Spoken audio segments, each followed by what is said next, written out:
Tere õhtust, head mustamäelased, oleme jälle kogunenud vestlusõhtule ja jällegi on mul hea meel öelda sissejuhatuseks klassikaline tutvustav lause meie täna õhtuse külalise kohta, et tegemist on mehega, kes tegelikult tutvustamist ei vaja. Aga siiski Aivar Riisalu ja temaga räägime täna eeskätt noorusajast, romantikast, eueaegadest, meie mehe tegemistest ja kõige selle ümber toimuvast. Nagu ka iga kord, eelmine kord on teil võimalik ise Aivar Riisalule esitada küsimusi. Kui tahate teha seda koha pealt, siis on võimalik saada mikrofon ja teha seda mikrofoni kaudu. Ja kui te mikrofoni ei taha, siis ma panen sealt kõrvallauast käima nüüd selle lehekese, kuhu te saate kirjutada küsimusi, nii et korraks Aivar, kui sa tahad, sa võid hääle puhtaks köhida ja öelda oma poolt samal ajal mingid sõnad. No nii, tere ka minu poolt ja tõepoolest ääretult kodune tunde on selles saalis siin olla, sest mitte väga ammu tagasi minu eelmises elus üks etapp Tallinna linnas sai läbi, aga Mustamäega seob mind ju veel see, et aastal 2004 olin ma küll lühikest, aga kirgast aega ka Mustamäe linnaosa vanem, nii et minu pilt peaks linnaosa valitsuses kuskil siiamaani seina peal olema, kui ei ole ära korjatud. Ehk selles mõttes olen ma küll... Aga linnaosa valitsus ei asunud siin majas tookord või? Siis küll mitte jah, aga no selle maja meie ju tegime. Sellel ajal, kui ma olin abilinnapea 4 aastat, see maja ju valmis sai. Ja see maja on unikaalne selle poolest, et kas teie juba võib-olla veel ei tea, aga selle maja ehitamisel ei olnud paberprojekte. Ehk see maja on ehitatud, mina olin ka innovatsiooniala abilinnapea, olen ka täna Tallinna linnavolikogu innovatsioonikomisjoni esimees ja linnavolikogu liige muidugi. Ehk see maja ehitati siis, nagu öeldakse, PIM-tehnoloogiat kasutades ehk kõik joonised olid elektroonsed, 3D ehk kogu aeg selle maja nagu reaalajas kerkimine oli ka arvutist jälgitav, ehk see oli selles mõttes innovaatiline ka meie jaoks, ehk paberprojekte selles majas ei kasutatud ja tuleviku ehitus näeb kindlalt selline välja, aga see oli ka linna jaoks, oli ka ajakeskuse sellisel tehnoloogilisel moel ehituse juhtimine oli meie jaoks nagu suur väljakutse ja suur õppetund, ehk selles mõttes on see maja, ma isiklikult kogu aeg ka olin kursis, kuidas siin läheb ja kuidas toimub ja kõik sai muusest peaaegu õigesti. Ja kajab, nagu sa kuuled väga hästi, eriti kõlaritega. No just, jah. Ja, aga 1,5 tundi on Aivar Riisalu jaoks loomulikult ülinapp aeg, ta võiks selle ju täis laulda, aga täna meil on vestlusõhtu ja kui mina palun keerake heli vaiksemaks, muidu ma ei suuda selle mikrofoniga, pane äkki mikrofoni ära või?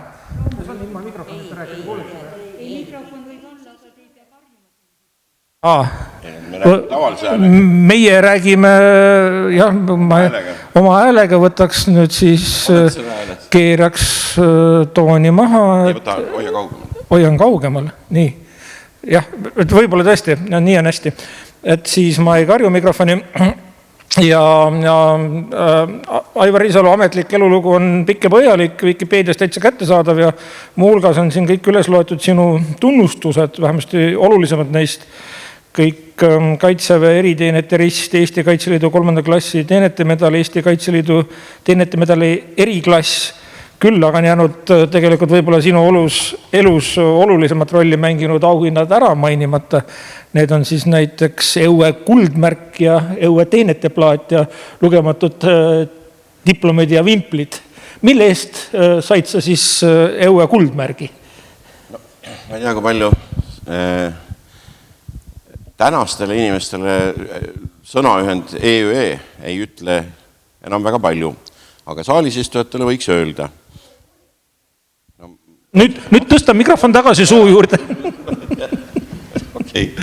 Ehk ei oskagi olla. Ehk tänastele noortele sõnaühend EÜE ei ütle mitte midagi, aga ma arvan, saalis olijatele võiks üht koma teist jutustada. Nimelt, Eesti üliõpilaste ehitusmalev oli siis sügaval nõukogude ajal selline organisatsioon, mis suvel võimaldas üliõpilastel panustada rahvamajandusse, aga mis kõige olulisem, elada päris aktiivset sellist korporatiivset seltsielu ja teenida ka päris korralikult raha. Ja mina käisin Õues kokku järsku 12 aastat, ehk alustasin 1980 ja Eesti Üliõpilaste Ehitusmalev suri koos seltskonnaga, kellega me teda lõpus siis hoidsime aastal 1992. Nii et siis tuli teine aeg ja sellisel kujul üliõpilaste tööjõudu enam tarvis ei läinud. Positiivne on see, et näiteks õpilasmalev eksisteerib tänaseni, ehk ka Tallinna linnas on ju sihtasutuse õpilasmalev ikkagi noorte hulgas ülipopulaarne ja noored käivadki suvel, küll mitte nüüd nii pikalt, kui meie olime siis omal ajal 2 kuud, aga tegelikult noored käivad 3 nädala kaupa ja muuseas päris palju on ka tööandjad, kes noorte tööd hindavad ja noori nagu tööga varustavad. Et selles mõttes oli see üliõpilasmalev nagu minu jaoks selline võimalus, et ma isegi ei kahelnud hetkekski, kas minna või mitte minna. Ja siis, kui ma veel ülikoolis õppisin samas kõrval Tallinna Tehnikaülikoolis, siis ma tegelesin teemadega nagu sellise Õue rühma tasandil, ehk siis olimegi mingi salgaga kusagil kolhoosis. Aga pärast ülikooli lõpetamist ma juba juhtisin Virumaa regiooni 3 aastat ja ega siis lõpus läks nagu läks, ehk siis nagu ma ütlesin, 92. aastal meie selline töökas Õue kesksstaabilaadne moodustis siis mattis selle organisatsiooni maha. Ehk kokku siis aastast 1980 kuni 1992 olin ma selle organisatsiooniga kogu aeg seotud viisil või teisel. Ja, ma vahepeal sekkun, et minu käes on üks piiblitaoline raamat, see on tegelikult Õue 50. juubeliks välja antud, Tiit Pruuli poolt koostatud ja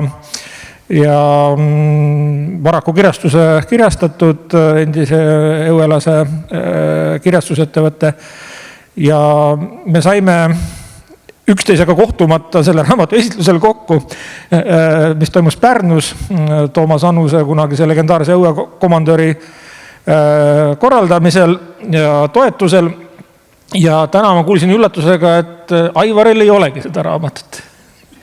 Et kõigil vanadel Õue haidel on see kindlasti riiulis olemas ja võib-olla allagi joonitud. Mina olen pannud siia mõned kollased märkmeparid ja nüüd ma saan siis nagu Aivarit üllatada, et ma võib-olla jätan lugemata, siin on päris pikk lugu sinu, Leila Milleri ja Valdo Randpere suhtekolmnurgast. Kui sa tahad sellest ise rääkida. Aga siin on lehekülje pikkune lugu sellest ja siis on ka Pruuli eessõnas remark sinu emotsionaalse seisundi kohta, kui sa seda lugu rääkisid. Ma võin nii palju öelda, et mina võitsin selle sõja, sellepärast, et minul on Leila Milleriga kena 25-aastane tütar, kes töötab täna Boltis ja on tubli IT-insener. Jah, aga sind on siin tegelikult väga hästi iseloomustatud. Alustame positiivsest. Aivar Riisalu oma lõpmata energiaoptimismiga on kindlasti üks läbi aegade kõvemaid Õue komissare. Ja siia juurde ma siis kohe panen tasakaalustusega, me Eestis ei saa ju kiita, et kuidas mina sain Aivariga esimest korda kokku, siis ma tegin aastal 1987 Õue lehte, see oli ametliku nimetusega välja Noorte Hääl EÜ-s. Maleva keskstaabis olid tookord siis Toomas Annus ja Tiit Kuuli ja paljud teised tublid tegijad. Ja siis oli üks Maleva üritus, nagu ikka nad olid sellised nädalavahetuse üritused, lõbusad ja seltskondlikud ja sinna olid kutsutud ka erinevate regide esindajad ja Aivar oli siis nagu Viru regist ja oli hästi lõbus ja seltskondlik ja minu, esmamulje oli see, et see mees on täielik kloun. Kui palju, Aivar, sa oled elus sellised esmamuljed endast tekitanud? Ma selle kohta ütleksin nii palju, et see, et Eesti teatrikorufeed ei saanud aastal 1980 ja 82 aru, et ma olen tegelikult tohutult andekas. Kunikas liirin mängid vene keeles, Jüri Järvet, läksin üks kord Loksale kalale. Võtsin, et... Aga juhtus niimoodi, et lavakunsti kateedrisse mind tõepoolest 2 katsel vastu ei võetud ja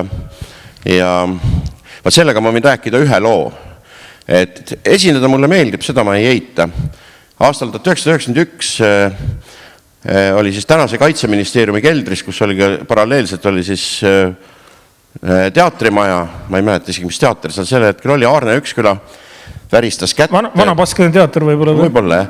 Väristas kätt seal keldribaari leti ääres ja ei saanud konjaki raha kokku, ega mina siis juba noore andeka kütuseärimehena ütlesin baaridaamile, et valage sellele härrale nagu nii palju, kui ta tahab. Ma teen välja. Vaatab mulle otsa, küsib, miks te seda teete? Ma ütlesin, et teate, härra Üksküla, et ma olen teile tohutult tänu võlgu. Tänu teile ei saanud minust keskpärast Rakvere teatri näitlejat ja ma saan nüüd endale ja teile lubada konjakit nii palju, kui ma tahan. Mina küll eriti alkoholi ei tarbi, aga tema oli sellel hetkel, vaatas mulle sügavalt silma. Ta ei öelnud mitte midagi, aga tema silmades oli sügav tänutunne ja minul ka. Sellepärast, et kui ikkagi targad mehed otsustavad, et sa ei kõlba, siis sa pead enda elus saavutama eesmärke ise töötades tõsimuistsel kombel ja selle tõttu võis ka sulle mulje jääda, et kui ma nalja teen, et ma olengi kloun. Aga ma ei häbene seda. Muuseas, kloun olla on kõige keerulisem ja kloun olla on väga mõnus, sellepärast, et alati, kui ma midagi teravat ütlen, ja see väga valesti kipub minema või kedagi hingepõhjani solvab, siis minul on alati võib-olla öelda, ma tegin nalja. Kes minu puhul saab mõelda, et ma ei teinud nalja? Väga hea. Et tõepoolest tegelikult oli aasta 1987 vägagi selline kuum suvi ja ka selle raamatu kontekstis tuleb välja ikkagi sinu õuekarjääri tipphetk, et 82 intsikurmus sai olnud veel nii kõva poiss, kui üldse olid. Aga sellel mälestusväärsel 87. aastal koos Harri Liivrannaga korraldasite te EUS väiksemat sorti poliitilise skandaali. Et räägi nüüd siis kõik ära, kuidas tegelikult oli ja mis tehti ja mis juhtus? Sellega oli lihtne lugu, et üliõpilasmaleval kõige teravamad hetked olid vaieldamatult seotud sellise tudengite aidlusega, ehk siis tehti mingisuguseid erinevaid sketšikavasid.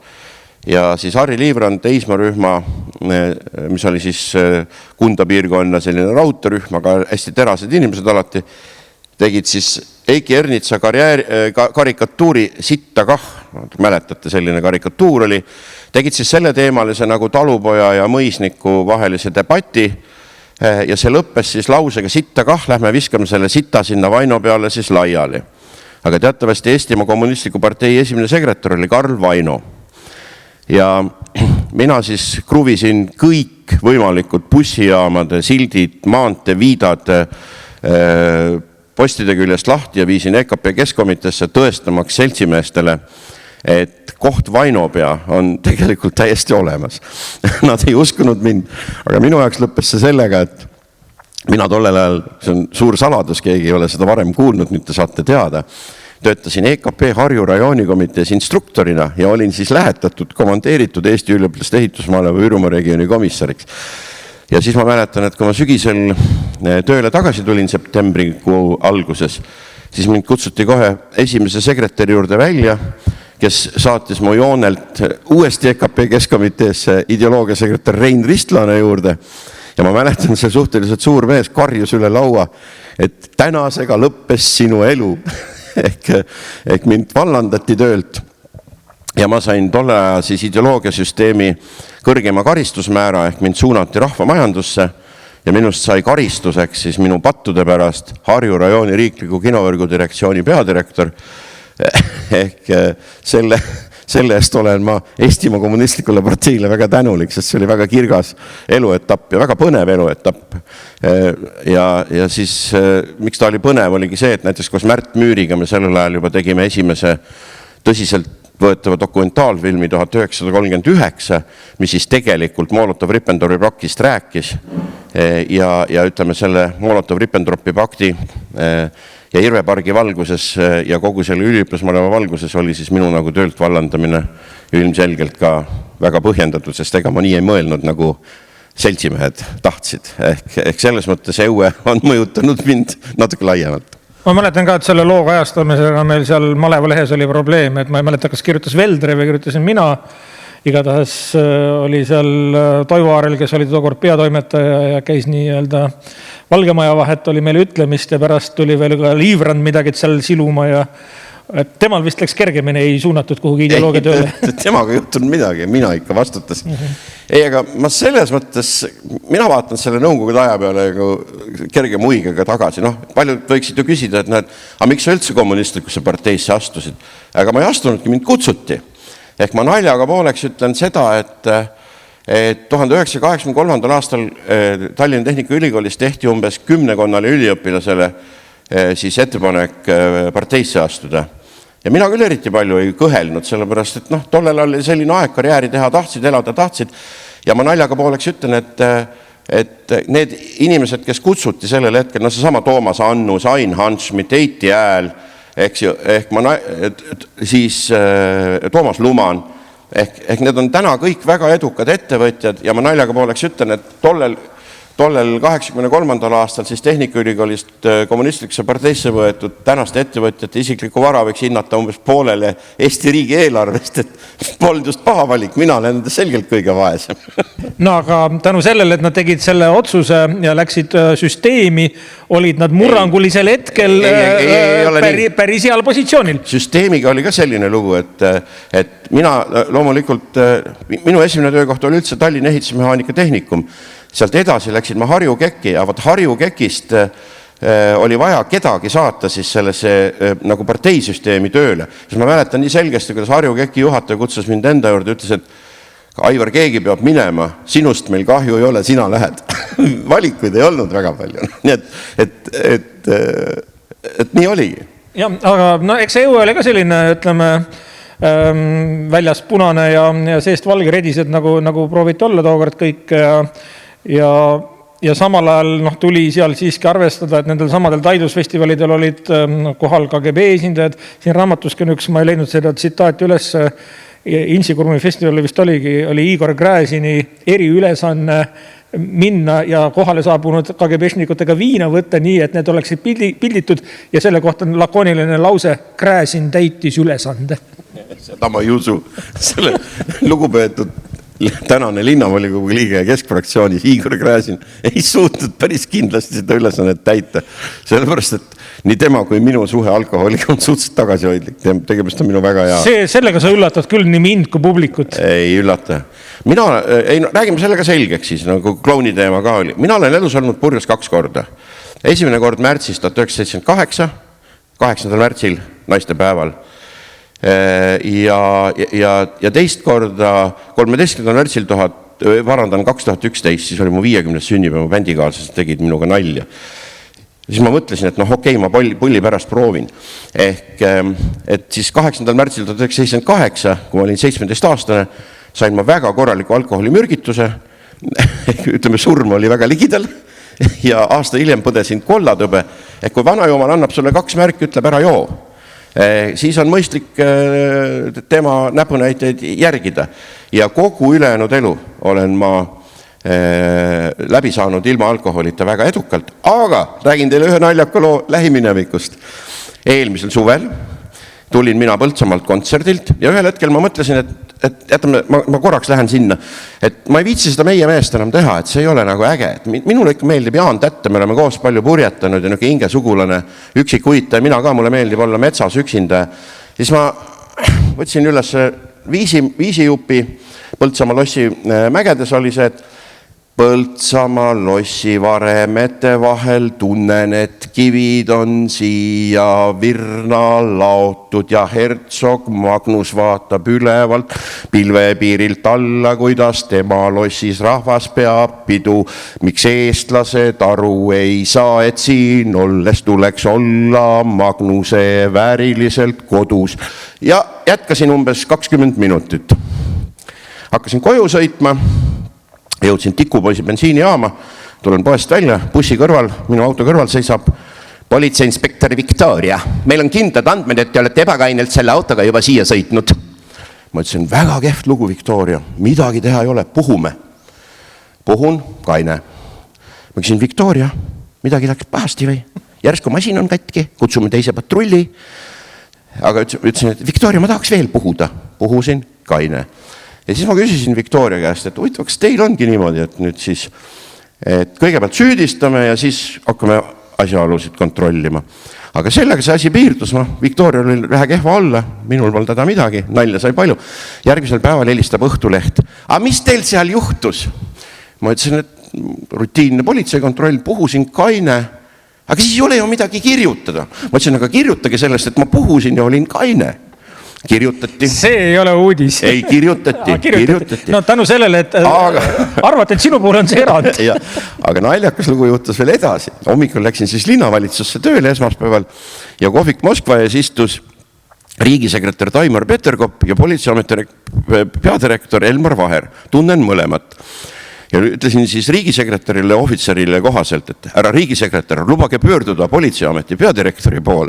Ja siis ma rääkisin selle Viktoria loo kõik ära ja siis see vaene Elmar Vaher ei saanud aru, mida ma tegelikult öelda tahan. Sest ma ütlesin, et Elmar, et sa vist ei taha järgmist ametiaega saada, et teil ei ole organisatsioonis üldse korda. Et te ikkagi niimoodi inimesi nagu ruineerite, et näete, ma olen praegu stressis, on ju Kõlvart. Ei saa linna juhtida, sest üks abilinnapea on täiesti viimase piirini viidud, et on täiesti endast väljas, ta on häiritud praegu tänu sellele ebaseaduslikule süüdistusele.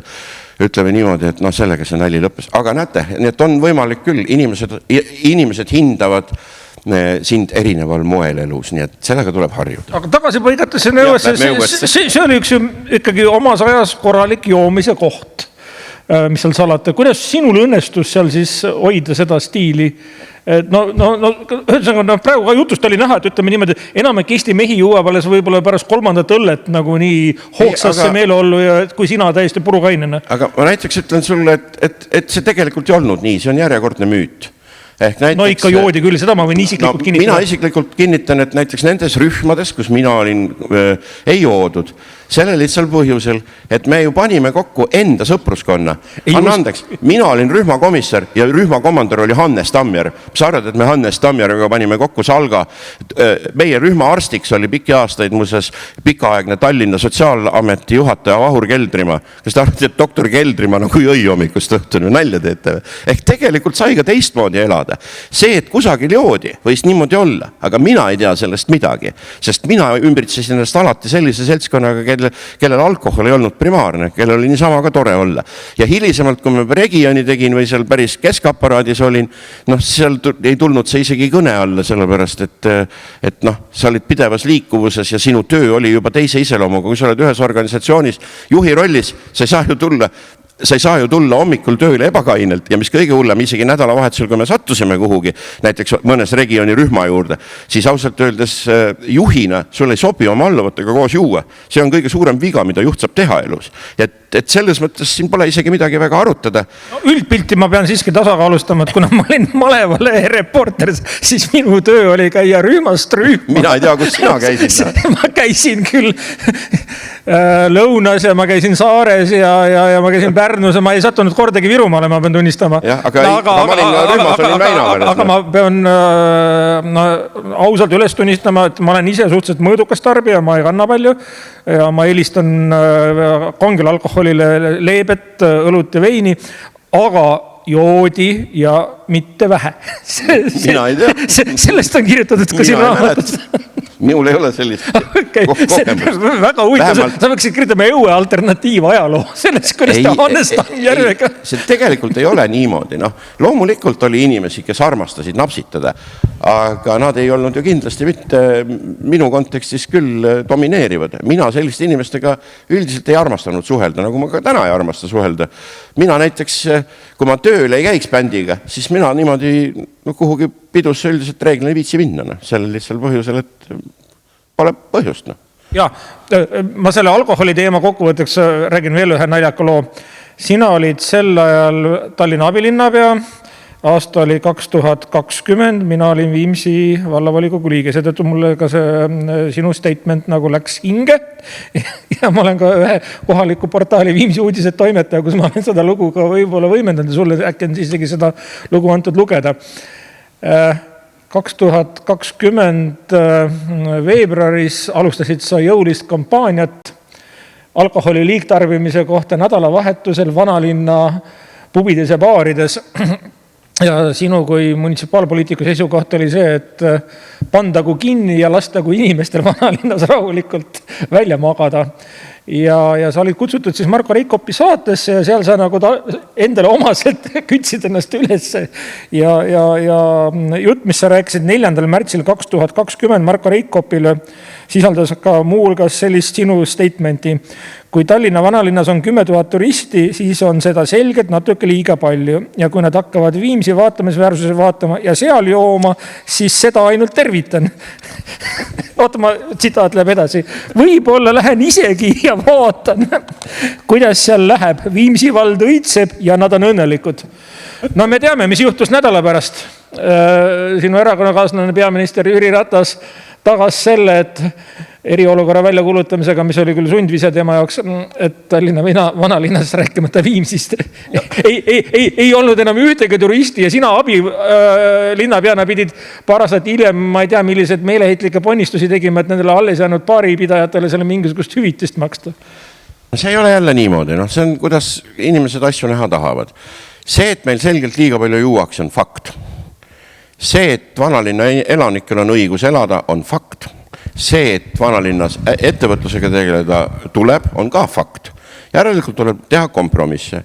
Ja see seadus, mille eest mina võitlesin ja väga palju kriitikat sain, sätestas siis alkoholipiirangud sellisel tõsimõistsel kombel, et nädala sees alates kella 2, ööklubides kella 3 ja nädala lõppudes,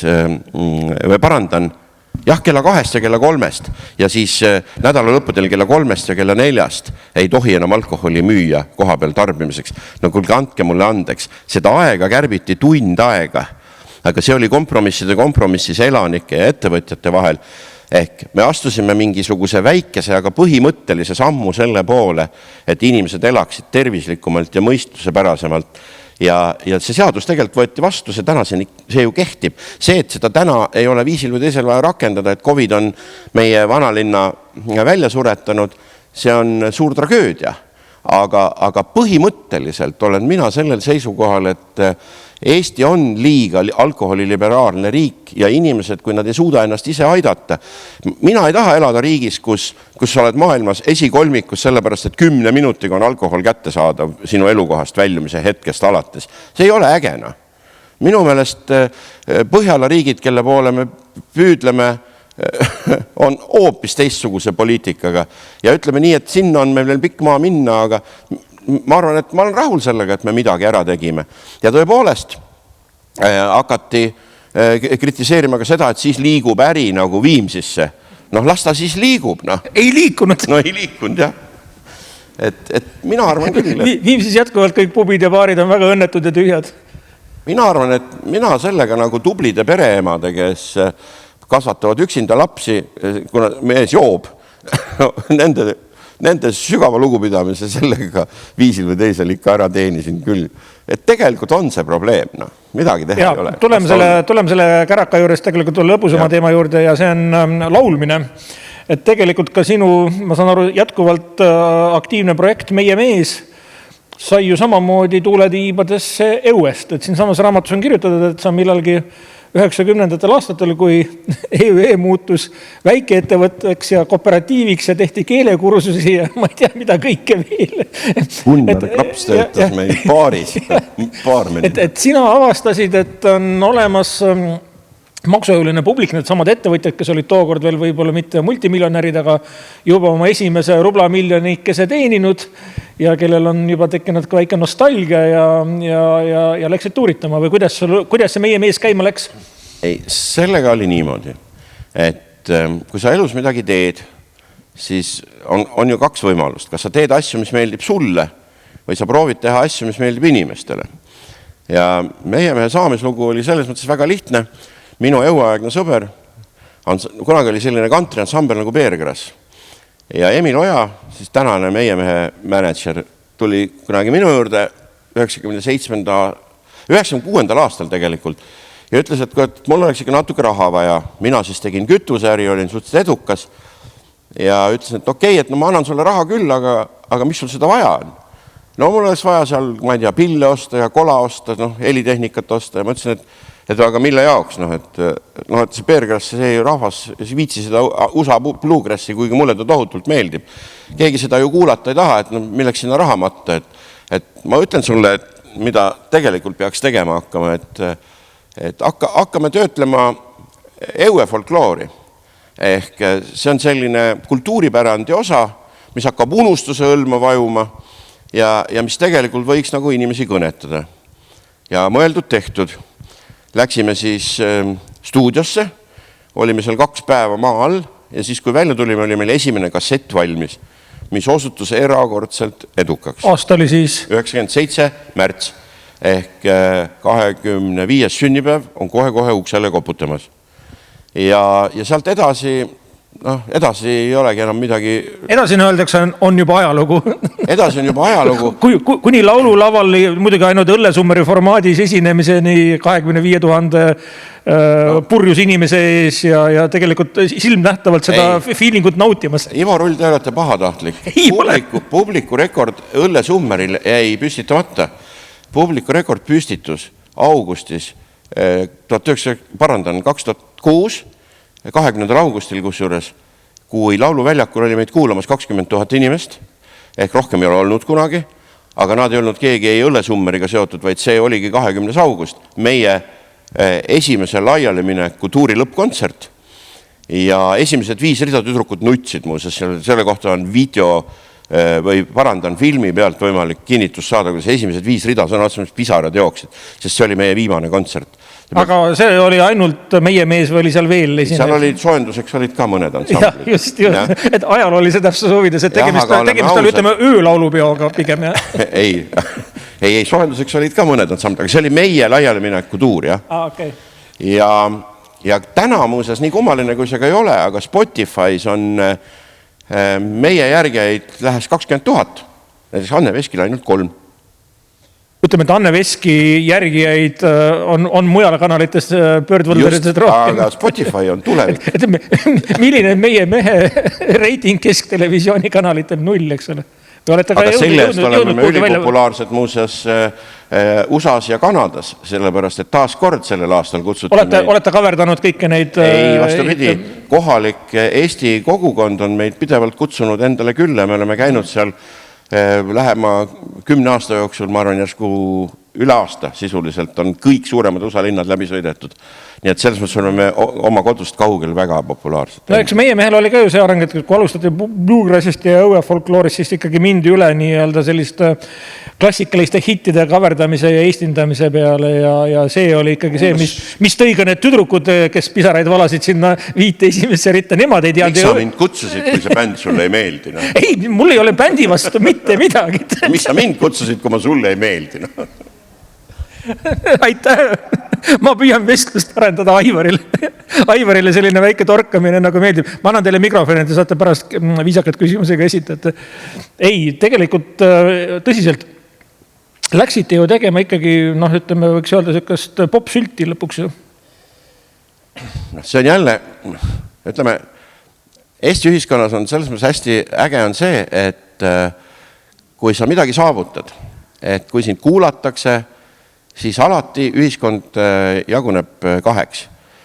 Ja väga paljud häälekad inimesed, kes peavad ennast sellisteks süvaintelligentideks, et ma elus meie meest ei kuula. Aga tegelikult ma väga paljusid neid rääkijaid olen näinud kepsutamas küll. Aga nad lihtsalt ei julge seda tunnistada.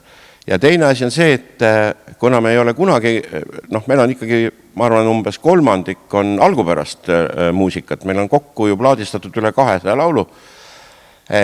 Aga probleem on selles, et meie oleme kaverdanud levimuusika klassikat. Ehk sellel hetkel kõik need oponendid, kes ütlevad, see on mingi crap, see ei kõlba kuhugi, nad tegelikult unustavad ära, et kaverdatud klassika, Mozartit võib mängida ükskõik milline orkester, ta on ikka Mozart. Ja kui meie mängime ükskõik millist, kas tegelikult valdavalt muuseas vene muusikat, ehk kunagi üks väga naljakas lugu juhtus, meid kutsuti mängima, siis me olime veel populaarsed, kui oli Eesti NATO-sse astumise pidu Vabaduse platsil ja meid kutsuti sinna mängima ja üks selline, sõna otseses mõttes väga soliidne, ma arvan üle 60 proua tuli ligi mulle ja ütles, et härra Riisalu, miks 80% täna esitatud lugudest olid vene lood? Meie astusime NATO-sse, et see muusika ei sobi siia. Ma ütlesin, et proua, aga ma tunnustan teid, et järelikult saate aru muusikast päris palju, et te suutsite ära tunda Juri Antonovi, Mašina Vremeni ja nii edasi muusikat. Et jah, muidugi ma tunnen. Ma ütlesin, et aga näete, et kas meie NATO-sse astume inimestel oli ju tore. Ehk meil on täna pidu. Me oleme astunud ühe sammu oma sisulise eksistentsi kindlustamisel ja lõpuks ei ole tähtis, mis seal taustaks mängib. Aga Juri Antonoviga tuleb selline lugu mul meelde, et me üldiselt ju proovime alati loo autoritelt küsida luba, kas me võime teda eesti keeles esitada. Ja siis me kirjutasime Juri Antonovile kirja ja ta saatis meile ka vastuse. Ja sõna otseses mõttes selline liigutusest nõretav vastus oli see, et poisid, et loomulikult võite, et te olete esimesed inimesed minu üle 70-aastase karjääri jooksul, kes küsivad luba minu lugusid kasutada ja registreerivad selle autorikaitses ja et ma hakkan selle eest raha saama. Eks selline leping saadeti talle siis. Et selles mõttes ka selles maailmas on tegelikult päris julmad reeglid. Et väga palju on ka selliseid, kuidas ma ütlen siis, ütleme loomingu vargust. Meie seda ei ole kunagi teinud, aga meie oleme väga paljud autorid teinud üsna edukaks, sellepärast, et kui sind kellegi muusikat mängides kuulatakse, siis autori kaitse maksab selle eest korralikku tasu täna juba. Et selles osas on mul kõikidele oma oponentidele sügav kummardus ja tervitus, kes meid ei salli, et me oleme klassikalise muusika, klassikalise levimuusika esitajad ja kusjuures välja arvatud minu kolleegid on kõik väga head instrumentalistid, nii et selles mõttes ma arvan, et me oleme oma asja ajanud päris kvaliteetselt. See ongi hetk küsida publikult, et äkki tahab maestrole keegi lisaks minu ebasündsatele ja poliitiliselt ebakorrektsetele küsimustele esitada koha pealt küsimusi, et on võimalik võtta mikrofon ja pärida. Praegu veel ei ole, nii et siis ma võtan ette, siin on mõned küsimused kirja pandud. Loeme vahelduseks siis kuulajate küsimusi. Meenutage aega, mil olite Harju kinovõrgu direktor? Harju kinovõrgu direktor olin ma siis 1. oktoobrist 1987 kuni 1. oktoobrini 1990. Harju kinovõrk oli selles mõttes selline kummaline organisatsioon. Meil oli üle Harjumaa umbes järsku 200 kinoprojektorit erinevates hoonetes, ruumides, väeosades. Tollel oli Nõukogude armee veel siin. Meil oli tegelikult ainult 2 statsionaarset kino Keilas ja Paldiskis. Aga selles mõttes oli see äge kogemus. Töökollektiiv oli koosnes ligi 200 inimesest. Eks see oli noorel inimesel, ma olin siis 26-aastane. Kui mind sinna küüditati, eks see oli noorele inimesele nagu väga äge juhtimiskogemus. Ja ma sain ka uhkustundega öelda, et mina olen läbinud töömehe tee lihtsast kinomehaanikust suure asutuse direktorini, nagu Nõukogude ajal öeldi. Nimelt 1979. aastal, kui ma keskkooli lõpetasin, ma kohe ülikooli ei läinud, sellepärast, et ma tahtsin minna lavakunsti kateedrisse, nagu ma enne ütlesin, aga sinna võeti vastu aasta hiljem. Ja selleks, et mitte minna teenima Nõukogude armeesse, läksin ma tehnikakooli number 2 õppima kinomehaanikuks, kuna minu isa oli selle kooli lõpetanud ja ma nägin, kui tore töö see oli, muu töö kõrvalt sai tasuta filme vaadata ja raha anti ka. Ja õppisin kinomehaanikuks ja siis, kui ma 80. aastal ei saanud lavakasse sisse, siis kui ma tehnikaülikooli läksin, kuna ma olen selline kerge saak, mind hästi kiiresti pandi mulle rõngas ka ninasse, mul oli pere, ehk siis ma töötasin seal samas Keila kinos, lihtsalt tänu sellele, et peret toita kogu ülikooli aja õhtuti näitasin filme, ehk ma olin enne seda olnud selles samas asutuses lihtsa kinomehaanikuna 4 aastat tööl ja siis, kui ma 3 aastat hiljem nendele samadele inimestele ülemuseks küüditati, siis oli see selles mõttes meeldiv taaskohtumine. Minu jaoks oli see tohutult positiivne kogemus, hästi meeldiv kogemus ja noh, nagu ma ütlen, et ma sain ka Sina peale filmi tegemise protsessiga, sest Märt Müüriga tõesti me seda dokumentaalfilme natukene tootsime. Et hästi äge. Ma arvan, et ma võin üldse oma elu kokku võtta selliselt, et mul on alati mingi lõppenud asi toonud kuidagi uue väljakutse. Noh, naljaga pooleks ma võin öelda, et mind vallandati Tallinna linnavalitsusest, aga kulus vist ainult 2 või 3 nädalat sellist mõtlemist, et mis ma siis nüüd edasi teen, et hakka jälle nagu mingis kapitalistiks, et ma ei taha. Mina olen enda jaoks selgeks mõelnud, kui palju on palju raha ja tänu sellele ma arvan, et eraettevõtlus on tore, aga mingite uute projektidega ma enda vanuses enam alustada ei viitsi. Ja mul on reeglina selline komme, et kui ma kuskil tööl olen, siis ma altuurat ei tee, et mu eraettevõtlus oli suhteliselt soiku jäänud linnavalitsuse kõrvalt. Siis ma mõtlesin, et mis ma siis nüüd teen, et ma olen juba üle 60 mees ka, et päris pensionile jääda veel ei taha.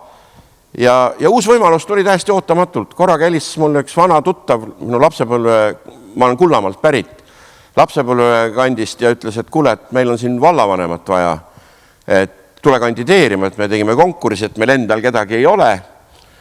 Ma ütlesin, et okei, et ma võin ju tulla, aga olete te ikka kindlad, et te minusugust kraaklejat tahate.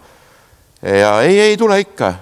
Kandideerisin ja lõpuks siis komisjon, kes seal värbamisega tegeles, ehmatas ära, kuulutasid konkursi nurjunuks, et kedagi ei tulnud. Mille peale minu oli seal veel Simmo Saar ja kes seal kõik olid ja siis juhtus selline lugu, et 20. detsembril oli siis volikogu istung ja et polegi nagu kedagi panna ja neil oli siis suur oht, et volikogu peab üldse tagasi astuma, kuna nad ei suudagi vallavanemat leida. Ja ma tegin siis taas kord natuke jälle naljaga pooleks ajalugu, et kui ma siis lõpuks tund aega ette volikogu kutsuti siis ikka kohale ja öeldi, et ikka konkursist päris ikka ei nurjunud, et me paneme siin hääletusele ja 100% opositsiooni toetas mind, aga koalitsioonist üks partner ei toetanud, ehk 25 vallavolikogu liikmest 20 olid poolt. Ja kui ma 6 aega hiljem siis oma vallavalitsust viisin neile esitleda, siis juhtus sama lugu. 100% opositsiooni toetas minu vallavalitsuse liikmeid, aga üks koalitsioonipartner ei toetanud. Et ma arvan, et ma olen ainus kohaliku omavalitsuse juht, kes on saanud ametisse määramisel 100% opositsiooni toetused. Seda, ma arvan, Eesti ajaloos varem kohaliku omavalitsuse tasandil juhtunud ei ole. Ja nüüd ma seal olen ja ma olen õnnelik. Ma sõidan hommikul tööle ja te ei usu, ma olen õnnelik. Ma tahan sõita, sest see, mida ma seal näen, on täiesti teine maailm. Ma mäletan kõiki need probleeme, ütleme, nendel 2 omavalitsusel on üks ühine joon, et mitte kummalgi absoluutselt ei ole raha. Tallinnas ei ole absoluutselt raha ja seal ka ei ole. Aga meie eelarve on 13 miljonit ja meie inimesed seal Lääne-Nigula vallas töötavad 1500 eurose brutopalgaga. Tallinnas saab sekretär sama raha. Ehk selles mõttes on see minu jaoks olnud väga kirgastav mõni kuu. Ehk tegelikult mujal Eestis on elu ikka väga, väga keeruline. Ehk meil siin Tallinnas on ikka suhteliselt, ütleme nii, et väga kuldne põli, aga see selleks. Sa räägid ikkagi Tallinnas kui meist, et sa ma olen Tallinna linnavolikogu liige, minu kodune aadress on Tallinn Mõigu Lülitänав 8, Tallinna kesklinn. Ehk see, et mind kui spetsialisti sinna palgati, ei tähenda, et ma oleksin minetanud oma Tallinna patriotismi. Ma räägin veel kord, ma olen Tallinna linnavolikogu liige, innovatsioonikomisjoni esimees. Jäta see endale meelde, mees, ma ütlen sulle Viimsi volikogust. Super, see on praegu kõik salvestatud ja ajalukku talletatud. Aga see kinovõrgu küsimus tegelikult läheb edasi ja veel detaili. Kas olete kursis, kui palju on jäänud kinosid Harju rajoonis? Mis on saanud Keila kinost, mille direktor kord olite? Keila kino on suletud. Ehk see, et film sellises kultuuri kontekstis, kus inimene sõna otseses mõtestatult panebki kodus riided selga ja läheb kinno, on muutunud täna suurlinnade privileegiks ja see on väga suur tragöödia. Sest juba klassik, küll kuriklassik, Vladimir Uljanov, Lenin, ütles kunagi, et kõikidest kunstidest suurim kunst on kinokunst. Ehk tegelikult on tohutult kahju, võib-olla kusagil kultuurimajades viisil või teisel on kinonäitamise võimalused säilinud, aga ma arvan, et sellise, ütleme, see on tegelikult päris traagiline, et sellisest kinokultuurist on saanud elitaarne linnade keskne suurte kaubanduskeskustesse pandud kinode nagu privileeg. Aga et seda sellisel moel maapiirkondades enam ei ole, see on väga traagiline. Tegelikult ka. Arvutist vaadata või YouTube'ist vaadata või kodust telekat, DVD, see ei ole see. Ehk tegelikult suure reklaanil suhteliselt normaalse helikvaliteediga sa saad filmi sisse minna hoopis teistel alustel. Mina kinnitan teile, et mina ei ole käinud kaasaegses kinos vist rohkem kui 2 korda, kui mind on kutsutud mõnede filmide esilinastustele, kus ma olen viisil või teisel olnud kaasosaline. Ehk tegelikult minule just meeldis selline mõnus ja väikene, mitte niisugune tappev stereo näkku ja niisugune väike mõnus kultuurimaa kinosaal, see oli nagu üliäge. Neid ei ole enam mitte kuskil. Kahjuks ei ole. Teada, Aivar, üks lüli on veel, mis võib-olla seletab ka publikule ära, miks me siin vastastiku aasime 11. On see, et me mõlemad on ühendanud huumoriajakiri Pikker. Tuleb välja sinu eluloost, et sina oled olnud selle ajakirja üks väljaandjatest aastatel 2000–2001. See oli küll suhteliselt nutune aeg juba Pikri kontekstis, seepärast, et mina vabandage väga toimetasin Pikrit siis, kui see oli kuldaeg, kui seal oli Vladislav Korsets ja Mart Juur ja Kivirähk ja paljud teised toredad inimesed ja see aeg, nagu sa tead, jäi 80-ndate keskpaika ja lõppu. Kaido Liiva oli peatoimetaja. Et ma saan aru, miks sa nagu nii-öelda sellise, ütleme, elurõõmse inimesena tahtsid seda ajakirja taas käima lükata, aga aeg oli ju totaalselt muutunud ja tundub, et said kähku sellest aru, et see projekt ei vea välja. See läks mulle maksma umbes 1,5 miljonit Eesti krooni. Päris naljakas. Aga usu mind, et kõik, mis raha eest saab, on odav. Ehk see lugu oli väga pikantne. Minu juurde tuli Lembit Sibul, olgu muld talle kerge. Ja ütles, et selline plaan on. Tal oli toimetus oma mõttes juba kokku pandud.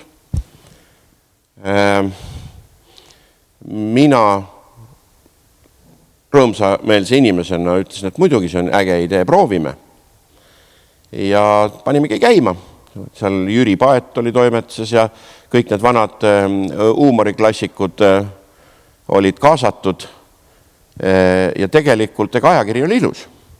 Aga tõsi ta on, et ta ei mahtunud enam sellesse aega, mida sina mäletad. Ja see oligi traagiline ja see selles mõttes oli ka natukene, mina olin seal selgelt nagu kapitalist ehk ma lihtsalt ütleme nii, et toetasin rahaliselt seda kapriisi.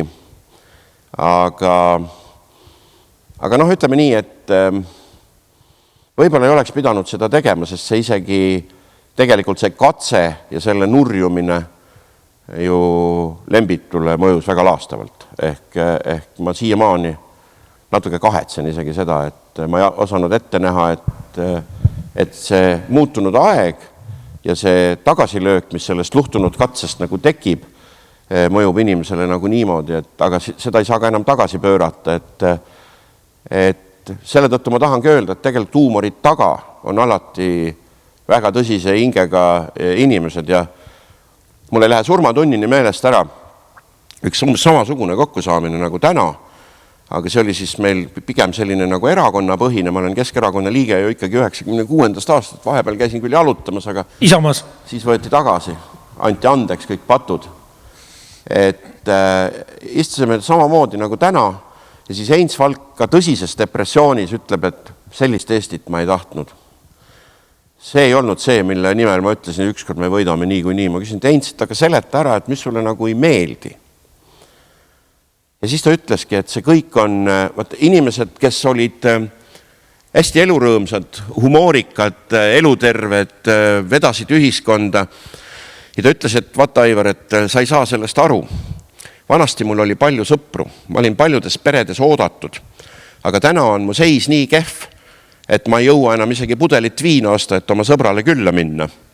Ma olen väga üksik, mul on väga paha olla ja ma ei tahtnud sellist, kuidas ma ütlen siis, võidujooksu heale elujärjele ehk ta oli väga õnnetu.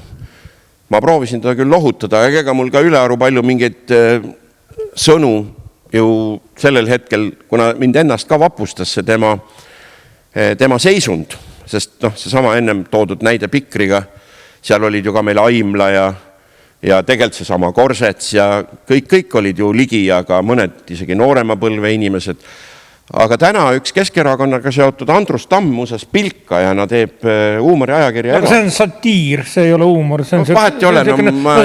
Ärapanemine ja nimigi on juba selline. Ma ei anna hinnanguid. Aga ma tahan sinna välja jõuda, et miks ka mina täna ei taha enam erasektoris töötada ega mingisugust tohutut raha taga ajada. Lihtsalt sellepärast, et aastal 2007 kui mina olen ju üks Alexela loojaid ja aastal 2007 pärast ausamba kriisi, kui oli ju selge, et see ettevõte saab jätkata ainult, meile tuli mais kõne siis partneritelt Venemaalt, et lühim tee Vene naftale on läbi Musta mere, meie Paldiski terminalil umbes 1 miljard krooni laene ja siis ma tundsin, et ma ei taha sellist elu elada. Et see ei ole minu elu, see ei ole päris elu. Ja ma olin just saanud ka parlamendi mandaadi. Ma tegingi enda jaoks otsuse, et ma väljusin sellisest suurest eraettevõtlusest ja läksin parlamenti, 8 aastat olin parlamendis ja ma arvan, et ma töötasin seal ka ikkagi üsna tõhusalt just selle nimel, et ühiskonna nagu mõtestatus tekiks selline, et kelle see riik on. Ehk täna on päris õudne kohati vaadata, kuidas ametnikud otsustavad meie saatuse üle, nagu me oleks nende omand. Tegelikult nemad teenivad meid, meie maksame makse, et nemad meid teeniks. Ja ma seal oma inimestele nii Tallinnas, kui seal Lääne-Nigulas, teen kogu aeg selgeks, teie olete kliendi teenindajad. Te ei ütle mitte kunagi inimesele kehvasti. Te ei ütle mitte kunagi inimesele ei. Te alati otsite lahendusi, kuidas inimene läheks siit ära nagu saadud vastusega. Ja see on see, mis meil jääb nagu puudu. Et mina ühel hetkel mõtlesin enda jaoks selgeks, kui palju on palju raha ja olen seda tänaseni teinud ja see oli ka see põhjus. Ütle number ka, sa oled seda teist korda juba nagu... Miks ma läksin vallavanemaks, ma olen kõige väiksema palgaga kohaliku omavalitsuse juht Eestis, aga ma isegi ei küsinud nende kutsujate käest, palju selle vallavanema palk on. Ehk numbrid... Ja ma täpsustan ikkagi 2 numbrit nüüd. Esiteks, sa oled endale selgeks mõelnud, kui palju on palju raha, kui palju siis on? Nii palju, et mul oleks ilma aukudeta riided seljas, et mul oleks kõht täis, et ma saaks oma hobustele süüa osta ja... Hobused ei ole odavad. Ei, kallid ka ei ole. Ma võin sulle öelda, et 500 euroga saad juba väga korraliku hobuse, aga väga tihti koerad, mis linna vahel liiguvad, maksavad 1500 eurot. Et vaata, mul on tohutult kahju, et nüüd ma nöögin sind natuke. Loomulikult. Meil muideks ongi selline vanameeste formaat on sit down komedi. Ma olen sind alati pidanud intellektuaaliks ja mõtlen, et huvitav, miks sa nii madalale laskud, et sa proovid rahast rääkides teada saada numbreid. Küsimus ei ole numbris. Küsimus on lihtsalt selles, mida inimene oma sisemuses tunneb. Ehk ma kordan 3. korda. Mina olen selgeks mõelnud, kui palju on palju raha ja minul seda enam juurde vaja ei ole. Sellest ma saan aru, aga ütleme, väga paljud mõtlevad seda ikkagi mingisuguses kategoorias, et nende jaoks on see summa, mis võimaldab, ma ei tea, nende lastele või kellegi iganes. Ei, okei. Meie lapsed muuses ei taha elada nii, nagu meie tahame. Ehk sellega ma olen ka endale selgeks teinud. Mul on mõned tütred ja ma väga selgelt näen, nemad elavad täiesti teistsugust elu. Neid ei huvita see, mida mina teen. Nad ei hakka elus minu rauatööstuse või toitlustusettevõtte juhiks. Nemad tegelevad hoopis muude asjadega. Ehk nad on täiesti teistsugused. Aga ma tahtsin sinna välja jõuda, et tegelikkus on ju see, et kui sa oled endast teinud rahu ja saanud aru, et ühel hetkel edasi sa võiksid pühendada nagu enda kogemusi sellele, et ühiskond saaks paremaks, et ka teistel inimestel sinu ümber oleks võib-olla mõni probleem lihtsam ära lahendada. Ja näiteks ma toon teile viimase näite. Ma sain laupäeva pealelõunal meili Sotsiaalkindlustusametist kui vallavanem, et erihoolekandeasutuses on üks teie valla elanik, kelle seal hoidmise tähtaeg täna lõpeb. Mind ei huvita homme hommikul, olgu see inimene sealt ära viidud, sest kohtumäärus lõppes laupäeval. Ma peaks tämän pühapäeval minema talle isiklikult järgi, viima ta kuhugi ja muuseas teatan teile, et esmaspäeval ja teisipäeval olen ma puhkusel. Ja ma möönan, et ma olen algatanud selle inimese vallandamise protsessi väga kõrgel tasemel ja ma arvan, et see inimene ei peaks töötama meie teenistuses sellisel moel. Ehk mina võtsin seda väga isiklikult see, et kohus otsustas, et kohus oma otsust tees ei vaadanud, mis nädalapäev satub ja nii edasi ja nii edasi. Aga kas te saate aru, et tavaline normaalne inimene, kes käib igapäevaselt tööl või on pensionil või kasvatab oma lapsi ja on tubli pereema ja kellel ei ole kogu aega nagu võidelda süsteemiga. Ja kui teda käsitleks, kui keegi minule võib niimoodi kirjutada, sest mina hakkan vastu, aga inimene ju ei suuda midagi teha ja vaata sealt tekib see frustratsioon ja pettumus ja tegelikult meil on midagi väga paigast ära ja see on nüüd see, mida ma proovin muuta. Ma räägin veel kord, et ma Tallinnas ka proovisin ikkagi selgeks teha ametnikele, et teie teenite rahvast, mitte vastupidi. Te ei haugu kellegiga, te kuulate ja leiate lahendusi. Aga alati see ei õnnestu, et maailm on väga mitmepalgeline. Aga ärme lähe nii lüüriliseks. Jaas, läksid ikka väga kaugele. Tuleme tagasi selle põhiküsimuse juurde, mis nagu Heinz Valguga ja temaga tekkis, et kas siis sellist Eestit me tassimegi. Mina pean tunnistama, et kui ma mõtlen tagasi aastale, selle samale mälestusväärsele 87. aastale, siis ma ei osanud sellisest Eestist kõik nende puudustega, millest on ka täna siin nagu pikalt ja põhjalikult juttu olnud, isegi mitte nagu ette kujutadagi, et see kõik kunagi, need vabadused, need võimalused, need ka võimalused käia äris ja teha siis munitsipaalpoliitikat või riigipoliitikat või midagi muud ja samal ajal olla show businessis ja nii edasi. Et see kõik on ikkagi meil tegelikult suur väärtus, et kõiki neid juhtumeid, kus miski asi ei toimi või on valesti või halvasti, et selles mõttes mulle tundub, et ka Heinz Valk on vist oma depressioonist üle saanud, et ma usun, et ka sina vist nagu arvad, et ega see Eesti nüüd nii väga halb ei ole. Mina ei ole kunagi seda öelnud, et ta halb on. Mina räägin, et mina teenides rahvast olen kohanud inimesi, kes ütlevad, et nad ei ole õnnelikud. Ja mind puudutab see. Mina tahan, et inimesed oleksid võimalikult laiapõhjaliselt õnnelikud.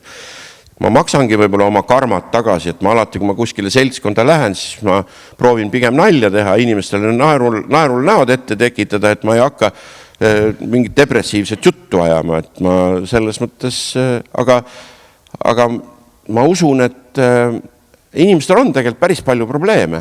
Inimesed pahatihti on väga üksikud ja nii edasi, et selles mõttes tuleb ikkagi näha enda ümber.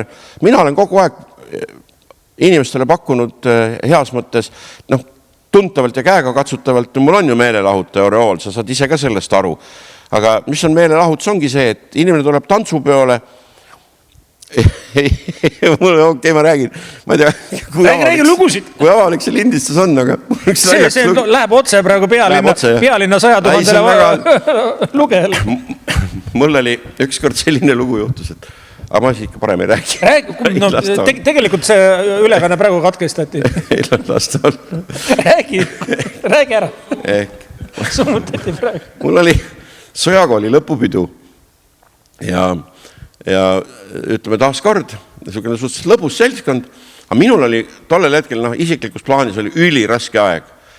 Ja siis üks mu kursavend tuli minu juurde, arst, ja ütleb, et Aivar, et ma olen sulle tohutut tänuvõlgu, et ma tulin sulle ühele teie peole, ma olen naisega lahku minemas, et mul pereelu on korras ja kõik on korras, ma olen sulle nagu ilm lõpmata tänulik, et kui sul midagi elus vaja on, sa pead alati minu peale nagu 100% kindel olla. Ja siis, kuna mul oli paha olla, siis ma ütlesin, et ta on natuke napsu ka võtnud, mina taaskord mitte. Ja ütlesin, et kurat, et vana, et ütle mulle, et asjad arst, et kuidas on ennast kõige parem nagu maha lastana. Ja vend nagu tähesti elavnes kohe ütleb, tead, võtad püstoli, paned siia. Kui sa siia paned, et noh, sa vajutad, käsi läheb alla, kuul läheb mööda pea seda luud ja lolliks, aga ära ei sure. Suhu ka ei tohi panna, et vaata, suulagi on kõva, kuul rikošetiga sõidab kuklast välja ja lolliks, aga ära ei sure. Aga ma ütlesin, kindel pauk, paned siia, siin on pehmed koed vastas, lased nagu karbi puhtaks ja kirstus nägu on ka terve. Saad aru, ma vaatasin teda, ausalt ütles järgmisel hetkel, ma mõtlesin, et mul ei ole üldse mingit probleem. Mul on kõik väga hästi. Täielik ekspert oli, kes oskas sulle anda väga adekvaatset nõuannet. Absoluutselt. Ehk no on või ei ole, aga... Teadis, et sul on kõik komponendid olemas, relv. Elus juhtub imelik asju vahel. Aga nüüd on ülekannet jätkata.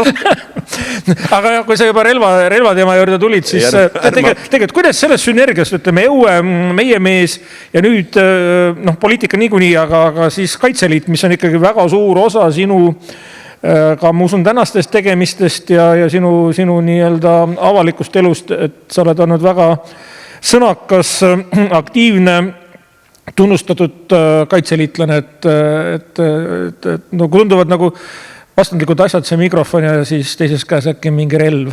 Minu vanaisa sõdis juba türklastega Šipka mäekurust 1861. aastal. Ehk aus vastus on see, et kui see inimene ennast kujundab, siis ta peab endale selgeks tegema, mis asjad võiksid olla need märksõnad või teemad, millega ta elus tegelda tahab. Ja mina arvan, et ühe normaalse mehe kohus on oskus või on kohus on osata kaitsta oma riiki, oma rahvast ja oma lähedasi. Ja minu jaoks ei ole mitte kunagi olnud teisi põhimõtteid. Ehk sellel hetkel, kui oma riik tekkis, ei olnud üldse kahtlustki, et need oskused on vaja selgelt omandada. Neid oskuse meile pakuti ju ka Nõukogude ajal ülikoolis, aga... Nõukogude armeest hiilisid sa kõrvale, nagu sa ütlesid. Aga noh, see ei olnud see riik. Ja sealt edasi, loomulikult ei olnud ju isegi midagi arutada. Ehk iga mees, minu isiklik seisukoht on see, ma ei suru seda kellelegi peale, aga iga mees peab selgeks mõtlema elus, mida tähendab mees relvaga. Ja kui sa oled selle oskuse omandanud, siis ausalt öeldes pole neid relvi enam isegi vaja sellel lihtsal põhjusel, et siis on sul see oskus olemas ja kui nad kusagil olemas on, siis sa võtad nad sealt ja kasutad. Aga praegu ei taha hakata kedagi hirmutama, aga ütleme nii, et vastik aeg on, ega ei ole lihtne. Ei no selles mõttes võib see olla nii ja naad, sa ütled, et iga mees minust ärkas Nõukogude armee veteran. Mina erinevalt sinust käisin selle ära. Ja pärast seda näiteks ei tahtnud Tartu ülikoolis enam sõjalise kateedris käia ja korraldasime seal kamraadidega isegi tavasoetliku paastumise, et see kinni pandakse. Ja nüüd ma olen muidugi tagasi Kaitseliidus ja nii edasi, aga ikkagi, et see võib olla väga erinev, see suhtumine militaarsusesse, et see kuskil kellegil on ja kellegil ei ole. Keegi võib-olla tahab olla mugavalt nautida, ma ei tea, kinoteatrit, lugeda, käia pidudel. Mina ei oska tennist mängida ja golf on minu jaoks liiga aeglane. Järelikult võtan automaadi oma mehed ja lähen metsa väliõppustele, liigun seal ja kaevan kaevikud, ehitan muldonne, õpin looduses hakkama saama, mulle meeldib. Ehk... see tuli ikkagi siis nagu kodust või... Jaa. Nii kaua, kui ma ennast mäletan, et kui oma riik tekkis, siis oli selge, et sellega tuleb tegeleda. 91 aasta ei olnud ju väga turvaline. Ütleme nii, et ma ei ole sellega kunagi ärbelnud, ühtegi medalit endale ise küsinud ei ole. Aga jah, ma olen sellega tegelenud 91 aastast peale. Minu jaoks ei olnud teist. Ei olnudki mingid alternatiive. Ütleme nii, et ma isegi ei küsinud endalt, kas ma tahan või taha. Ma lihtsalt leidsin, et ma pean. Ma vaatan taaskord nagu saali poole, et siin inimesed saaksid küsida, et võib-olla on kellelgi tekkinud soov öelda sõna sekka ja esitada mingeid muid küsimusi, kui minul pähe tuleb. Osa inimesi on juba minu jutust depressiooni läinud. Osa inimesi on minu küsimusest läinud depressiooni. See on see, ütleme, ma tean, et paljud teletöötajad on väga kurvad, et nende lapsed kodus arvavad, et nad on hästi rumalad, et miks nad kogu aeg esitavad selliseid küsimusi. See ongi selle asja võlu, et tuleb olla küsija, mitte kõike teada. Aga... Ma korraks sigan, kui tohib, Ja palun. ma võin mitte küsida, vaid tahaks teie mõtted jätkata, et palju raha peab olema. Minu arust raha ei pea olema palju, vaid piisavalt. Ma endiselt ei lähe sellele libedale, et ma ei tahaks väga palju rääkida materiaalsest maailmast. See ei ole minu jaoks enam teema. Et mul on hoopis teised väärtused, põhilised, loodus ja rohepööre ja vasta all. Ei, ütleme nii, et raha on selline asi, et ilma temata kahjuks ei saa. Mitte keegi. Ja tänu sellel ongi temast rääkimine ebameeldiv. Et ühtedel on teda ühel moel, teistel on teda teisel moel. Ta kuidagi lahterdab inimesi ja selle tõttu ta minu jaoks selline teema, millest ma ei tahaks väga pikalt arutleda või ütleme nii, et kõige hullem on see, kui keegi küsib, et palju sul vara on. See on päris õudne küsimus. Ei taha kohe kuidagi vastata. Aga kuna sul on olnud avaliku elu tegelane poliitik, siis sa oled pidanud nendele küsimustele kas või deklaratsiooni vormis vastama. Deklaratsioon on avalik ja seal on kõik kirjas. Ja. Nii on. Aegalt on Kroonika sinu poole pöördunud? Ei ole. Kroonika ei mäletagi enam, kes ma olen.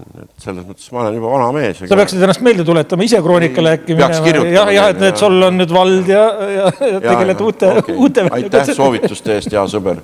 Ma kindlasti proovin seda teha. Aga palun võib-olla mõni telesaade vajaks sellist karismaatilisemat juhti. Ma olen lugenud, et telesaateid ma juhiks küll, vaat see mulle meeldiks. See on tõsi. Selleks saaksid väga hästi hakkama kusjuures. Mul on ju olnud oma telesaade. Ja absoluutselt, sa oled tantsinud ja juttu ajanud. Ei, mul oli Kanal 2 oli koos elumõtlusega. Ei ole, see on, ja kusjuures sa võtsid jällegi Wikipedia. Valed andmed. Ja see on täiesti valed andmed. Esiteks mul on medaleid ja autasusid palju rohkem, kui seal kirjas oli. Aga see selleks. Mina tegin ju aastal 2007 kuni 2009 surematud telesaadet Kaua võib, mis oli tegelikult probleemsaade. Täna on tema nimi Sotid selgeks.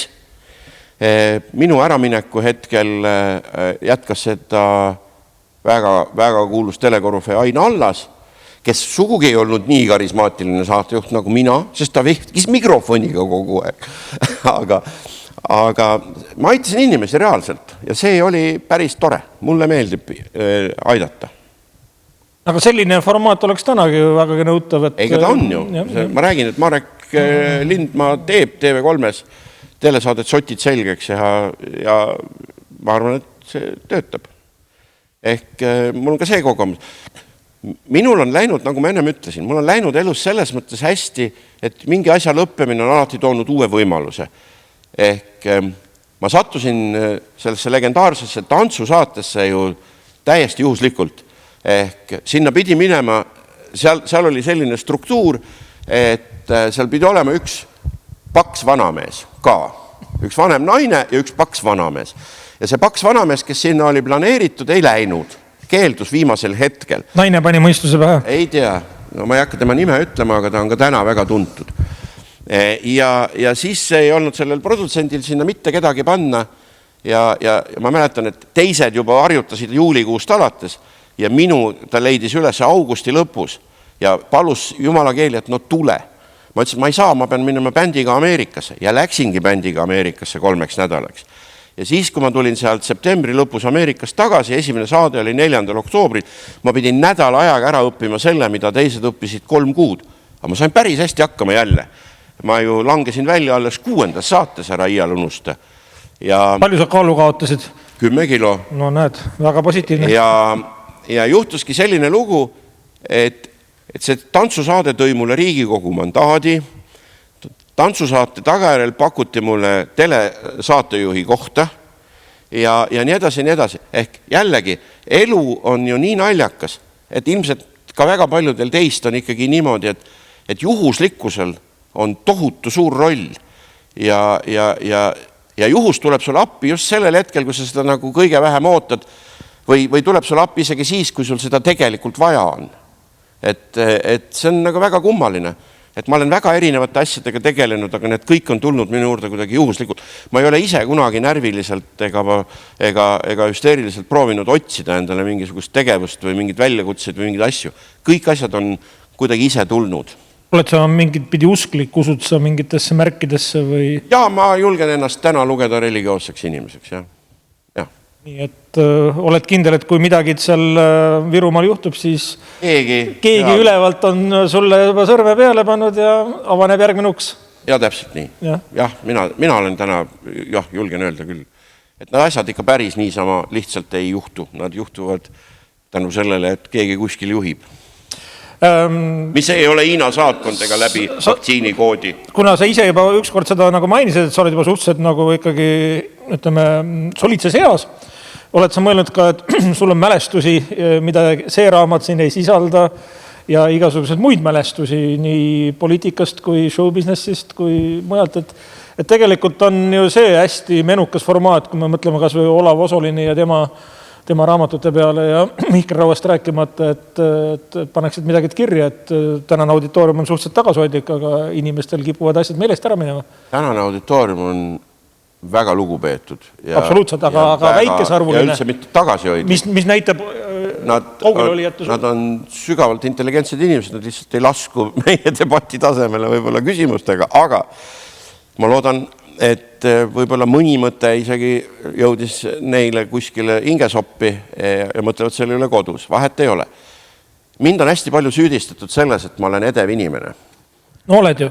Ei ole. Oled küll. Vaat ei ole. Ja tead, miks ei ole? Just täpselt selle pärast, et mina olen hakanud asju tegema tänu juhusele ja see, et need asjad, mida ma teen, on toonud mulle tuntuse, ei ole mitte minu süü, vaid see, et ma olen neid asju teinud hästi ja seda märgatakse. Kirjuta see endale pealuu sisse. Mina olen küll edev inimene, seepärast, et kõik inimesed, kes lähevad ajakirjandust õppima, on oma olemused edevad inimesed, nad tahavad, et neid märgatakse ja nii edasi. Mina olen selle ülestunnistusega nagu hakkama saanud. Sina lähed lavale, on ilmselgelt näha, kuidas sa naudid seda tähelepanu, seda aplausi ja nüüd sa tuled rääkima, et sa ei ole edev inimene. Ei ole nii, ma lähen lavale selle pärast, et inimesed on ostnud pileti. Raha tegema, aga see ei olnud tähtis ju. Ei, kuulab siia, saab aru. Ehk inimesed on ostnud pileti. Nad on tulnud sellele üritusele, nad peavad saama selle eest kvaliteetse teenuse. Ja kui mina lähen laval, olen mossis ja ei anna endast maksimumi, ma petan seda inimest, kes on teinud kulu ja tulnud sellele üritusele. Mina teen oma tööd. Ja see, et ma jään talle selle töö tegemise käigus meelde, ei ole mitte minu edevus, vaid selle töö olemus. Ja nüüd ma jõuan raamatuni. Ehk mis hetkel ma otsustasin, et minu eluloo raamatut ei ilmu mitte kunagi. See oli see hetk, kui Ott Lepland on selline noor tubli laulja, kõik teavad teda. Ott Lepland sai kuulsaks tänu minu siis, tegelikult see, enne mainisin ka, et see Andel Peergras enne meie meest. Ma tegelikult osalesin seal ka. Ja Ott Leplandi oli vist 10 aastane, me tegime taga 2 esimest sellist lastelaulude kassetti ja siis ta saigi nagu lauljana Tuule tiibadesse tänu meile. Ja kui Ott Leplandil ilmus 23 aastaselt eluloo raamat, siis mina otsustasin, et mina olen nii tühi inimene, et mina mitte kunagi eluloo raamatut ei kirjuta, sellepärast, et mul ei ole inimestel lihtsalt mitte midagi öelda. Ma olen nii ebahuvitav inimene, et mul ei ole mõtet sellega tegeleda. Aga nädal tagasi oli mul väga raske sündmus. Ma otsin oma hea sõbra Madis Millingu, kes oli Kaitseliidu Tallinna maleva pealiku abi, mina olen Kaitseliidu Harju maleva pealiku abi. Me olime lahingpaarilised. Ta läks ära 51 aastaselt. Meil oli ühine Kaitseliidu tegevus, meil oli ühine lavaline tegevus. Ja siis sellel hetkel sa saad nagu aru, et mul läheb silm märjaks. Et ei ole vaja kirjutada raamatuid, vaid tuleb elada niimoodi, et sa jäädki inimestele meelde just tänu sellele, et sa midagi tegid. Seda ei ole vaja üles kirjutada. See peab olema ajudes, südames, kus iganes. Aga mitte mingil juhul mingi totter raamatuna kuskil raamatupoes, eriti kui sa oled 23-ne. Et vabandage minu emotsioone. Sellest ma saan aru, et jah, et ma ei kirjuta seda mitte kunagi. Nende nii-öelda teismelistest välja kasvanud staaride raamatud on tõesti koomiline, aga mida mina pidasin pigem silmas selle küsimusega on see, et väga palju selliseid detaile, nüansse, värvikaid lugusid kaob ära kahjuks nii nagu ka Madis päevapealt läks ja sellest oleks ju tegelikult kahju.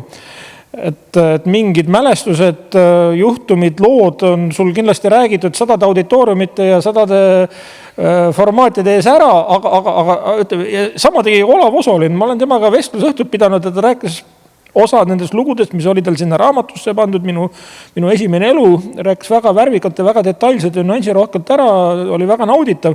Aga minu poolest jumalasti tervitav, et ta lõpuks ka selle raamatuna välja andis ja raamat, nagu sa tead, oli väga menukas, võib-olla oled lugenud isegi. Ei ole lugenud, ma ei oska lugeda vist, mulle tundub, või pole mul selleks aega. Aga ma endiselt jään sellele seisukohale, et minu jaoks oli ka täna selles mõttes korraks piiri peal ära käimine see, kui ma seda doktori kursusekaaslasest doktori nõuandeid kirjeldasin, siis see oli nagu piiri peal käimine, et raamat ilmselt müüks hästi ja oleks kirjastajale huvitav siis, kui seal piiri peal kogu aeg nagu balansseerikski. Aga tegelikult mõni asi võib enda teada ka jääda. Ja ei ole vaja seda, vahet ei ole. Okei, ma vastasin su küsimusele, et minu elul raamatut ei ilmu. Väga hea. Aga jätkuvalt on õhus ju see teema, et tulevad jälle valimised ja nagu sa tead, need juba varsti aasta pärast tulevad. Valimised. Sinu kui keskerakondlane, sina kui ikkagi avalikus teenistuses, patriootlik inimene, kaitseliitlane, kõik nii edasi tiitlid, et ma arvan, et partei teeb sulle kutse. Vaata, et annab käsugi, arvestades partei eripära, kuidas reageerid? Jah, aga ma tahangi sulle nüüd suureks kurvastuseks jälle öelda, et ei ütle nii, nagu on. Ära mind kurvasta ega rõõmusta. Ma olen ju läbikukkuja. Ehk viimastel Riigikogu valimistel 2019 sain ma ainult 314 häält, keegi isegi mäletanud mind enam. Nendel kohalikel valimistel Mihhail Kõlvarti selja taga Lasnamäel sain ma ainult 177 häält, inimesed on mu täiesti unustanud. Kuidas see nii läks, sa ei viitsinud tegeleda? Jah, aga ma olengi sellel meelel, et jällegi minu eripära on see, et kui minu tegevust Tallinna abilinnapeana piisavalt ei märgatud või see oli valdkond, mis ei kõnetanud valijat, ettevõtlus ja innovatsioon, siis mina ei lähe 6 aega enne valimisi igises peos mingi, ma ei tea, nänn ja ütleme, et kuule, pastakas ja igises. Jaa, siia peale Aivar Riisalu number ja hääl tuleb. Ei ole.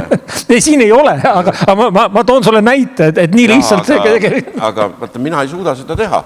Mina ei suuda minna 6 aega, kui mina arvan, et mina teenisin inimesi 4 aastat ja ma ei lähe 6 aega enne valimisi neile selgeks tegema, et tegelikult ma olen ilgelt hea mees. Palun hääletage minu poolt. Ma ei tee seda, ma lihtsalt ei suuda seda teha. Ja saangi väärilise palga selle eest, aga ma ikkagi ei hakka seda tegema. Selle lihtsal põhjusel, et see lihtsalt ei ole minu olemusel, loomuses. Et suhteliselt suure tõenäosusega ma arvan, et ma olen väga hea vallavanem ja ma võin seal rahulikult nii kaua, kui lastakse neid inimesi juhtida heas mõttes õigele teele, just seda aparaati ma pean silmas. Ehk see on väga põnev väljakutse. Mul on ju samamoodi 8 osavalda, nagu Tallinnas on 8 linnaosa, aga need 8 osavalda omavahel absoluutselt läbi ei saa, sest nad ajalooliselt on täiesti antagonistlikud ja nad kaklevad kogu aeg. Nüüd ma siis proovin neist vormida ühte tervikut.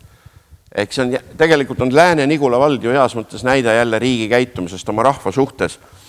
Ehk kes on parteile ja valitsuse lähemal, see saab lihtsamini hakkama. Näiteks kõigile tuntud ju Haapsalu linnapea Urmas Sukles võttis endale Ridala valla ja sai sellega jupi maad juurde, et kinnisvara arendusega tegeleda, aga ülejäänud Lääne maakond teda absoluutselt ei huvitanud. Ja selle tagajärjel juhtus see, et Lihula inimesed otsustasid üldse liituda Pärnumaaga, ehk tegid Lääneranna vald ja Lihula inimestele lubati, et valla keskus tuleb teie juurde ja Läänemaa lõigati, üldse pool Läänemaad lõigati Pärnusse. Ja siis jäi järele 7 endist väikest valda. Exceli tabeli võttis riik siis ette 7000 inimest, 1600 ruutkilomeetrit, ehk suuruselt Eesti 3. omavalitsus. Osmussaarest Kasari jõeni on üle 100 kilomeetri. Ehk ja ütles, et nüüd siia saagu vald. Aga seal ei ole mitte mingisugust loogikat. Ehk kõik need 8 kogukond omavahel kisklevad, raha absoluutselt ei ole. ja nad võitlevad ja kaklevad ja sõna otseses mõttes on olukord päris keeruline. Mida mina siis tegin? Võtsin need niinimetatud osavalla vanemad, tegin nendest kõigist vallavalitsuse liikmed, andsin igale ühele ühe ülevallalise suure teema ka kureerida ja nüüd umbes 2 nädalat on mul juba tore vaadata, kuidas nagu linnupojad istuvad ümber laua ja alutavad Lääne-Nigula valla asja ja kellelgi ei ole enam isegi meeles, et aga minu Martnas on ikka vaja, ma ei tea, uus kool ehitada 2 miljoniga, 50 last käib või siis mingi teine karjub, et mul on kergliiklusteed vaja, arutavad Lääne-Nigula asja. Ehk seal oli vaja lihtsalt natukene mulle omast talupoja tarkust ehk panna inimesed nagu ühtse tervikuna koos mõtlema ja nii naljakas oli see, et siis jagati mingit raha seal, algul oli, et kõik kolm erinevat piirkonda tahtsid ja siis lõpuks nad leppisid omavahel ilma, et ma oleks pidanud kordagi sekkuma. Okei, teeme siis niimoodi, et täna sina saad siis selle. Et siis ma nägin, et ma olen teinud juba esimese jumalale meelepärase teo, aidanud selle hästi kummalise omavalitsuse juhtimisstruktuuri muutusega inimesed nagu mõtlema nagu loovalt ühe terviku ja ühe selge identiteedi peale, sest seda olukorda, et need vanad väikesed vallad tagasi tulevad, seda ju kunagi ei tule. Ja täpselt samamoodi natuke Tallinnas, et kõik väikesed vürstid linnaosades proovisid kogu aeg ju olla tublimad kui teised. Et see oli tegelikult päris suur probleem. Kui minagi olin Mustamäe linnaosa vanem, ma kogu aeg lärmasin, et miks meile absoluutselt raha ei anta. Mul on 500 korterit vaja siia Mustamäele, miks ma ei saa neid. Aga tegelikult ei ole ju 500 korterit kuskilt võtta. Minu aega jäi siin Mustamäel see, kui riik müüs maha 9 ühiselamut ja mul oli 550 perekonda korteri järjekorras. Praegu, et magasid mul seal linnaosa valitsuses, neil polnud kuhugi lihtsalt minna, sest nad lihtsalt tõsteti tänavale. Eks see juhtus 21. sajandi alguses. Eks see oli täiesti absurdne olukord. Aivar, ma saan aru, need on praegu sinu elu põhiteemad, aga tuleme võib-olla tagasi, meie õhtu hakkab varsti lõppema selle juurde, mis ei veel ei ole. Ei veel ei pea, natukene on aega, aga mitte palju ja tegelikult... Ära lärma nii kõvasti, proual on paha, hoia mikrofon kaugemal. Kus siin... Mina näed juba suudan õigesti rääkida. Sina juba oled proff, aga ma tahtsingi tulla selle mikrofoni ja sinna lauldava juurde. Sa esitasid meile täna ühe eksprompt laulu. Et meie mees, mis on hetke seis, mis on plaanis... Ma vaatan... Praegu on vaba mikrofon, saad teha nii-öelda promo. Kalendris mingid mängud juba... Ei, aga räägi peast niimoodi, et mis toimub üldse. Kui nõutud olete, annate välja midagi või kutsutakse kuhu? Kui kutsutakse, on saal täis. Aga ei kutsuta eriti, sest üritusi lihtsalt ei toimu. Viimane mäng oli meil järsk oktoobris, eelmine aasta. Ja üldiselt ju ütleme, et kultuurivaldkonnas on ju sügav vaikus. Ei ole enam meelelahutus, on ikka sisuliselt üsna surutud seisus. Ehk midagi tehakse, aga meie ju valdavalt talvisel ajal käisime ikkagi lõbustusasutustes, mis täna on ju kellalise piiranguga, kellegi ei ole mõtet tellida päris kallist ansamblit olukorras, kus kell 11 peab peo ära lõpetama, see pole lihtsalt sisu. Ehk selline surutud vaikelu, mis on väga traagiline, aga ega midagi teha ei ole. Samal ajal paljud võib-olla kasutavad selle millegi uue tegemiseks, kuidas teil? No eks meiegi siin ole ikka jah, midagi siin teinud ja mõned lood on isegi täitsa popid. Näiteks minu 60. sünnipäeva autobiograafiline lugu. Minu keha pole ammu enam trimmis, jätan särgi selga isegi ma vannis, oma varbaid ma vaid peeglist vaevu näen ja nii edasi. Kuulsin seda täna esimest korda, aga YouTube'ist leiate üles, see peaks seal juba olemas olema. Paljalt naljakas on loo pealkiri. Ma just tahtsingi jõuda, et mis otsingu sõna on. Paljalt naljakas. Paljalt naljakas, jah. Tundub palju tõotav? Ei, ongi palju tõotav, sest see on autobiograafiline lugu. Sa küsid, et kas meil on algu pärast loomingut, muidugi on. Ehk küllaltki, mida näen sellest laulan, ma ütlesin, et ma olen saanud inspiratsiooni oma healt meresõidukaadselt Jaan Tättelt, et ma ei taha enam sellist, nagu sa ütlesid, levimuusika kräppi teha. Mulle meeldivad nüüd kaunid kunstid ja sügav sisu. Mõtle, minu elu unistus oleks istud Kaali järve ääres kivi otsas kitarriga ja 5000 memme kuulab ja pooltel isegi pisarad jooksevad, sest mu sõnum on nii aus. Aga selleni ma ei jõua. No see on ikka Jaani rida. Ja, seda küll. Sa pead jääma tegelikult selleks, kes sa oled. ja need on sinu trumbid ja ma arvan, sa suudad oma olemise, oma naljade ja kõige sinna juurde kuuluvaga kaasa arvatud hääl ja musikaalsus. Üldse, kus kohas see muusika ja musikaalsus õppisid seda? Sa oli mul külapillimees, ma pole kunagi muusikat õppinud, ega ma mingi eriti ja laulja ka ei ole, aga vaadake, showbusinessis ongi tähtis see, et meil võib olla mingi üliandekas inimene, ülifiligraanselt kõiki noote võtta, ülitehniliselt mängida pilli, aga tegelikult inimesteni jõudmine, inimeste hinge jõudmine on natuke hoopis midagi muud. Meil on tohutult palju kvaliteetseid muusikuid, aga nad on nagu jääkuubikud laval. Nad mängivadki kõik väga täpselt ära ja seda on hea kuulata.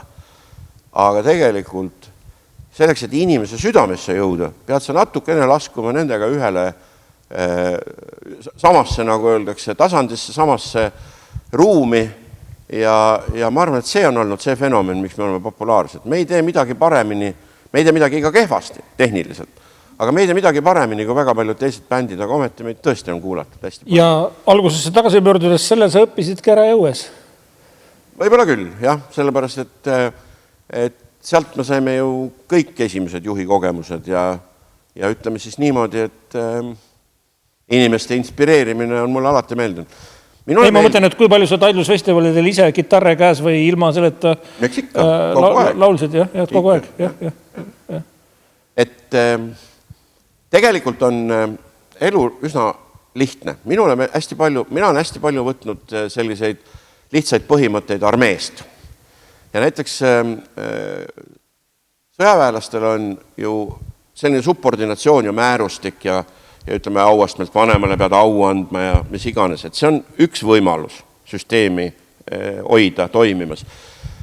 Aga kuna minu vanaisa oli vabadussõdalane ja vana lahingumees, esimese maailmasõja veteran, tema mulle ikka alati rääkis neid lugusid ja ütles, et vaata, et kui sa saad kunagi ohvitseriks, siis sa pead oma mehi inspireerima niimoodi, et sa ei ole nende vastu vastik.